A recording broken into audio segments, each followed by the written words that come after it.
bayi dan anak. Baik, dalam video advokasi ini akan dibagi menjadi beberapa tahap. Yang pertama, analisis situasi. Yang kedua, identifikasi masalah. Yang ketiga, menetapkan tujuan. Yang keempat, mengkaji hambatan. Dan yang terakhir, menyusun rencana aksi.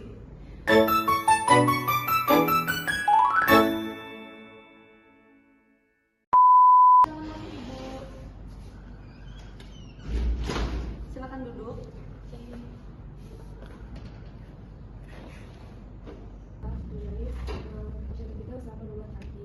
Jadi sini ada data ibu hamil, bayi sama balita. Nah, selama 2 bulan terakhir ini tuh ada beberapa orang tua atau ibu yang nggak bawa anaknya ke posyandu. Jadi selama 2 bulan terakhir ini ada beberapa anak yang tidak ada. Silakan dicek dulu ya, Mbak. Oke, jadi dari data posyandu 2 bulan terakhir, masalahnya itu yang pertama ada balita menunjukkan risiko gizi kurang, yang kedua orang tua banyak memberikan bubur instan, yang terakhir ada 40% bayi 6-12 bulan itu belum dapat MPASI yang benar ya Ibu? Oke, dari permasalahan ini jadi kita perlu adakan pertemuan deh untuk rekan-rekan untuk membahas permasalahan ini. Nah, kira-kira kapan ya Mbak bahasnya? Untuk membahasnya mungkin bisa besok pagi sih Ibu, jam 10 kira-kira saya free aja. Bisa sama. Oke Ibu, makasih banyak ya. Selamat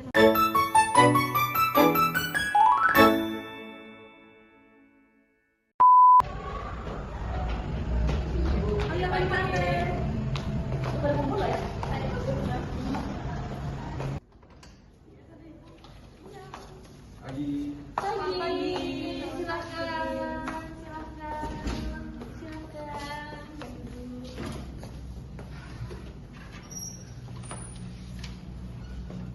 Selamat pagi Bapak Ibu sekalian. Pagi. Apa kabar hari ini? Alhamdulillah sehat. Baik, terima kasih. Di sini saya ingin memastikan kehadiran. Yang pertama, apakah ada Ibu ahli gizi? Ada. Ibu kader? Ibu Dinkas? Hadir. Ibu bidan? Dan terakhir Pak RT? Hadir. Baik. Di sini di kesempatan ini kita akan membahas tentang permasalahan wilayah di RT 09 ya. Baik, saya persilakan untuk Ibu bidan. Baik, terima kasih kepada moderator atas waktu pemaparan yang sudah diberikan kepada saya. Jadi saya mohon izin ya Bapak dan Ibu untuk memaparkan ada beberapa masalah yang terjadi di posyandu kita sekitar 2 bulan terakhir. Nah, untuk ini bisa diperhatikan ya, untuk masalah pertama ini ada bayi sebanyak 40% yang berusia 6-12 bulan belum mendapatkan MPASI secara tepat. Kemudian yang kedua ada banyak orang tua memberikan bubur instan, dan yang ketiga ada banyak balita yang menunjukkan tanda resiko gizi kurang. Mungkin dari rekan-rekan semua ada mau saran? Saya izin masuk ya Mbak. Baik, tapi kan selama 2 bulan terakhir ini ada beberapa kader yang turun ke rumah-rumah masyarakat. Jadi ada beberapa rumah yang kami temui, ibunya itu kasih teh manis ke bayinya untuk berbagai sosial. Nah ini kan menunjukkan bahwa pemahaman ibu ini masih kurang. Jadi gimana Mbak? Saya saran juga ya Ibu untuk permasalahan tadi, kayaknya memang valid itu tuh permasalahan yang ada di wilayah ini. Jadi saran saya kita akan melakukan penyuluhan kepada masyarakat setempat tentang pemberian MPASI kepada anak dan bayi. Gimana? Baik, saya setuju.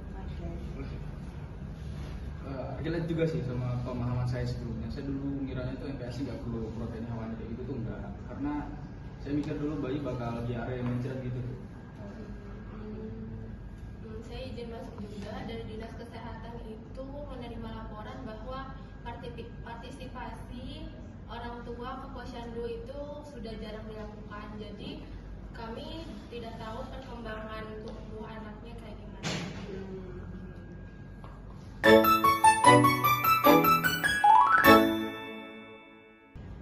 Oke, baik, terima kasih kepada Ibu Kader, ahli gizi dan Ibu Dinkes dan Pak RT atas masukan-masukannya terhadap permasalahan baru ya. Jadi ternyata bukan hanya 3 ini aja, ternyata banyak sekali permasalahan di masyarakat yang kita dapatkan.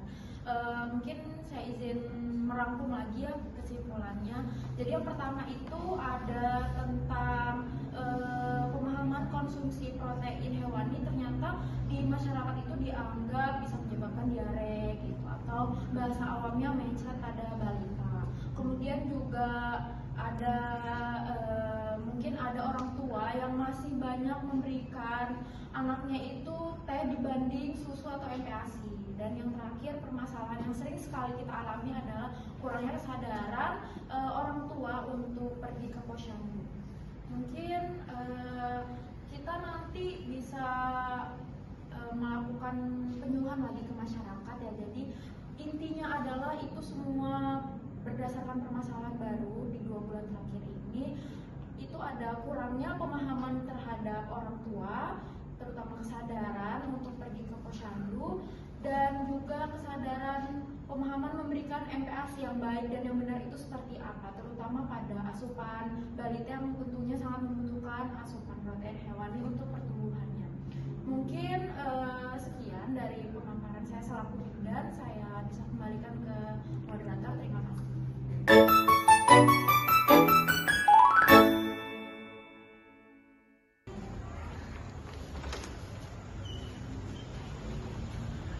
Pagi Bapak Ibu semua. Pagi. Baik, pada kesempatan hari ini kita akan berdiskusi terkait hasil data yang Kadar dapatkan selama 2 bulan terakhir ini, yaitu 40% bayi itu usia 6-12 bulan belum mendapatkan MPASI yang baik dan tepat. Terus ada banyak orang tua yang memberikan makanan instan ke bayinya serta teh manis dan air tajin untuk pengganti susu. Pada hari ini kita akan berdiskusi terkait hambatan dan masalah Bapak Ibu yang dirasakan selama 2 bulan terakhir ini. Bisa dimulai dari siapa? Saya. Silakan Ibu. Saya mau tanya Mbak, jadi kan saya ini tinggal sama mertua saya. Mertua saya ini sering nyuruh saya buat ngasih air tajin buat anak saya. Kira-kira boleh nggak ya Mbak buat dikasih air tajin ke anak saya ini? Nah, ini juga beberapa kali anak saya itu dikasih teh manis sama ibu saya. Nah, jadi kami ya pertama kali kan punya anak ya, jadi wajar aja gitu loh. Beberapa kali yang ini saran dari ibu saya gitu loh, dengan caranya. Jadi tunggu sebentar ya. Ada lagi? Saya juga Mbak. Saya kan lagi sibuk kerja nih, terus nggak ada waktu buat bawa anak saya ke posyandu. Terus di rumah juga saya biasanya praktis aja, jadi saya kasih bubur yang instan. Ada lagi Ibu? Cukup. Baik Bapak Ibu, sebelumnya pertanyaan-pertanyaan dari Bapak Ibu nanti akan dijawab oleh ahli gizi kita, Mbak Lisa. Nanti bersama dengan Mbak Lisa kita akan diskusi bersama dan mencari solusi dari permasalahan dan hambatan yang dirasakan Bapak Ibu selama 2 bulan terakhir ini. Kepada Mbak Lisa saya persilakan. Oke, baik, saya izin menjawab ya tadi pertanyaan dari Ibu Naila. Itu tadi pertanyaannya apakah air tajin itu aman apa tidak. Jadi air tajin itu sebenarnya tidak aman Ibu, karena air tajin itu kan cuman air rebusan air beras ya. Jadi itu tidak ada kandungannya sama sekali dan juga tidak bisa menggantikan ASI, karena ASI itu kan kandungan yang paling baik untuk anak bayi, terutama untuk umur di bawah 6 bulan. Selanjutnya untuk pertanyaan kedua dari Ibu Naila, itu tadi pertanyaannya apakah bubur instan itu baik apa tidak. Jadi sebenarnya bubur instan itu baik, cuman untuk kandungannya itu tidak sebaik MPASI yang ibu buat, karena kan bubur instan itu bubur yang ada pengawetnya ya, dan juga tinggi natrium, jadi itu tidak baik untuk dikonsumsi untuk adik bayi. Jadi sebaiknya ibu bisa mengolah MPASI itu lebih instan, mungkin bisa dipotong-potong dulu, jadi nanti tinggal diisi atau dibuat langsung, itu seperti itu Ibu. Apakah terjawab? Terjawab. Mungkin itu aja Ibu. Apakah ada tambahan Ibu Kadar? Dari saya cukup.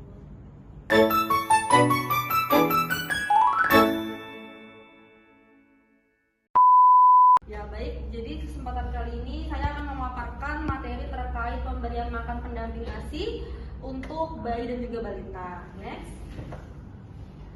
Yang pertama ada pengertian. Jadi pengertian MPASI itu adalah makanan dan minuman selain ASI yang diberikan mulai usia 6 sampai 24 bulan untuk memenuhi kebutuhan gizi yang tidak lagi dari ASI. Nah, pemberian MPASI ini juga tetap harus disertai dengan ASI hingga usia anak itu 2 tahun. Next. Nah, tujuan pemberian MPASI itu yang pertama ada mendukung kebutuhan energi dan zat gizi. Yang kedua itu untuk mendukung tumbuh kembang optimal anak. Yang ketiga itu untuk melatih keterampilan makan dan motorik oral. Dan yang terakhir ada membentuk kebiasaan makan sehat sejak dini. Next. Nah, tanda bayi siap MPASI, yaitu yang pertama dapat duduk dengan bantuan dan kepala stabil, yang kedua mulai tertarik pada makanan, yang ketiga itu mampu membuka mulut saat disuapi, yang keempat hilangnya refleks menjulurkan lidah, dan yang terakhir berat badan minimal 2 kali berat lahir. Nah, selanjutnya ada aturan pemberian MPASI nih. Yang pertama itu tidak menambahkan gula, garam, dan juga penyedap sebelum usia 1 tahun. Yang kedua, berikan satu jenis makanan baru selama 3 hari. Dan yang terakhir, jangan memaksa bayi makan serta memberi makan secara responsif. Nah, selanjutnya ini ada panduan cara penyajian dan tekstur makanan pada bayi dan juga anak. Yang pertama ada usia 0-6 bulan itu cukup ASI saja. Yang kedua ada 6-8 bulan itu pemberian makanannya disaring. 9-10 bulan itu makanan ditumbuk. 10-12 bulan itu makanan dicincang, dan yang terakhir itu lebih dari 1 tahun itu makanan biasa seperti kita. Selanjutnya, terima kasih. Mungkin itu saja pemberian materi dari saya.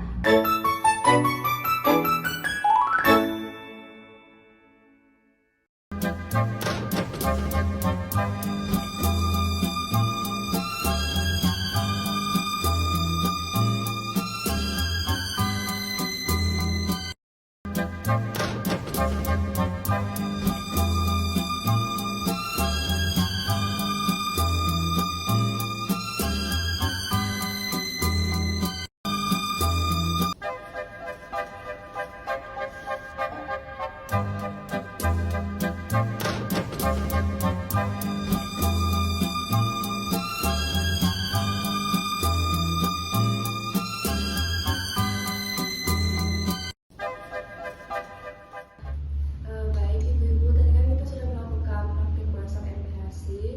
Jadi MPASI di sini ada beberapa bahan. Yang pertama ada nasi, bayam, terus wortel dan daging ayam. Warnanya seperti ini ya ibu-ibu. Perlu diingat ibu-ibu untuk tekstur makanan MPASI bayi 6-8 bulan itu teksturnya lumat seperti ini, tidak encer. Selanjutnya akan dijelaskan oleh ahli gizi kita, Mbak Nisa. Oke, baik, izin menyampaikan ya ibu-ibu. Itu pertama ada nasi sebagai sumber karbohidrat, lalu protein hewaninya kita menggunakan ayam yaitu tinggi zat besi, lalu untuk sayurannya kita menggunakan wortel dan juga bayam dengan kandungan tinggi vitamin A, tinggi serat, antioksidan. Lalu untuk MPASI ini juga bagus untuk membantu adik dan juga anak lancar pencernaannya, lalu untuk penglihatan juga baik karena ada kandungan wortelnya, lalu juga bisa membantu daya tahan tubuh anak supaya lebih kuat. Mungkin dari situ apakah ada yang ditanyakan? Oh, pembuatannya sangat mudah ya Mbak, saya coba di rumah. Nah, oke, mantap ibu. Nanti coba yang lain ya bu dengan bahan-bahan yang diganti atau dimodif. Lalu ada pertanyaan lagi? Mbak, saya izin tanya, kalau Iya. ayamnya saya ganti ikan boleh nggak ya? Nah, boleh banget ibu, karena ikan itu kan sumber protein hewani juga ya. Kalau ayam juga sama, jadi bisa aja diganti. Bisa juga kalau misalnya mau lebih murah bisa diganti dengan telur dan juga yang lain. Apakah sudah cukup? Sudah cukup. Sudah cukup, Mbak. Oke, baik. Mungkin sekian demonstrasi praktek masak kita pada hari ini. Kurang lebihnya mohon maaf. Wassalamualaikum warahmatullahi wabarakatuh. Waalaikumsalam warahmatullahi wabarakatuh.